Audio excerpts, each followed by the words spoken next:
Hello everyone, welcome to this channel English Easy Solution. ভাগে ভাগ করা হয়েছে সেটা অলরেডি ওয়েস্ট বেঙ্গল বোর্ড থেকেই করে দিয়েছে। এবার ওয়ার্ডসগুলো কি লিখেছি সেটা তোমরা দেখে নেবে। টুডেজ লেসন আজকে কোনটা পড়াবে সেটা হচ্ছে সাব ইউনিট 1।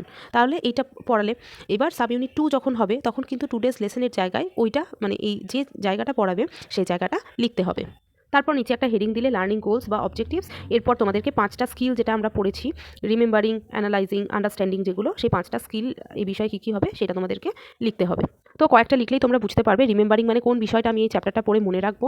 তারপর আছে দেখো আন্ডারস্ট্যান্ডিং, কোন বিষয়টা আমার এখানে বোঝার আছে, তো সেটা চ্যাপ্টার থেকে তোমরা এখানে লিখবে। তো এগুলো কিন্তু ইউনিটস যেগুলো ভাগ হবে সেগুলো সেম হতেই পারে, বা যেগুলো দেখবে হয়তো গ্রামার বা কি আলাদা আছে সেটা তোমরা একটু নিজেরা লিখে নিতে পারবে। তো চলো নেক্সট পেজে যাওয়া যাক। তো তোমাদের যে পেজে যতটা ধরবে ততটাই লিখবে। এই অ্যাপ্লাইং অবধি যেমন আমার ফার্স্ট পেজে আমার স্টুডেন্টের ধরেছিল তো লিখেছে, তারপর নেক্সট পেজে কি লিখছে দেখে নিই। তারপর হচ্ছে অ্যানালাইজিং, এগুলো আমি আর ডিটেলসে বলছি না, ভিডিওটা প্রচুর বড় হয়ে যাবে। ইভ্যালুয়েটিং, এটা তোমরা যে চ্যাপ্টার্সগুলো পড়বে তার উপর ভিত্তি করে লিখবে। ক্রিয়েটিং, এটা এখানেই হলো। তারপরের পয়েন্ট কি হচ্ছে দেখি।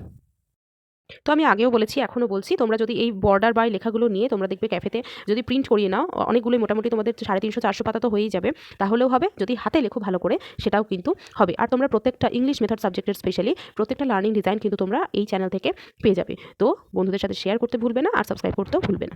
এবার হচ্ছে অ্যানালাইজ লার্নার্স অ্যান্ড কন্টেন্টস, যেটা হলো কনটেক্সট, সেটা এটা লিখলে এই কোশ্চেনগুলো হচ্ছে তুমি চ্যাপ্টারটা পড়ানোর সময় স্টুডেন্টসদেরকে কীরকম কোশ্চেন্স করবে যাতে বুঝতে পারবে যে তারা কতটা বুঝেছে এইটা। তো চলো নেক্সট পেজ যাওয়া যাক। এরপর তোমাদের প্রত্যেকটা টেক্সটে এরকম একটা করে ছবি দেওয়া আছে, তোমরা এটা হাতেও আঁকতে পারো। বইয়ের পেজটা পুরো A4 পেপার জুড়ে প্রিন্ট করে পুরোটা পেস্ট করতে পারো, বা ছোট করে পেস্ট করে লেখার নিচে পেস্ট করতে পারো। পিকচার অফ দ্য টেক্সট এরকম নিচে লিখে দেবে, তাহলে বই থেকেই ছবিটা নেবে। এবার তার পরের পেজে এরকম একটা চার্ট করে develop and select learning materials লিখে দেখো টেক্সট বুকের যেটা ডিটেলস, তারপর তোমরা যে ক্লাসটা চুজ করবে সেটা, তারপর ডিকশনারি আমাদের কি হেল্প করে, তো এই চার্টটা লিখে নেবে। দেন এরকম একটা চার্ট হবে লার্নিং এরিয়াস আর রিলেটেড স্ট্র্যাটেজিস।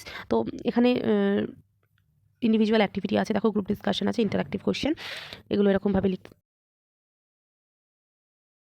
এরপর কোনো একটা জিনিস পড়ানোর সময় আমরা যেমন বোর্ড ওয়ার্ক করাই, কোনো মিনিং লিখে দিই বা কোনো কিছু গ্রামাটিক্যাল জিনিস লিখে দিই, সেরকম এরকম ব্ল্যাক আর্ট পেপারের উপর এরকম হোয়াইট পেন দিয়ে লিখে তোমাদেরকে পেস্ট করতে হবে। তোমরা এটা লেফট পেজেও করতে পারো, রাইট পেজেও করতে পারো। তো আমার মনে হয় রাইট পেজে করলেই ভালো, তো সেটা একবার কলেজ থেকে জেনে নেবে, কোনো অসুবিধা নেই। আর নিচে লিখে দেবে দ্য ব্ল্যাকবোর্ড ওয়ার্ক। এবার এদিকে এটাই কন্টিনিউ হতে থাকবে মোটামুটি। প্রত্যেকটা লার্নিং ডিজাইন তোমরা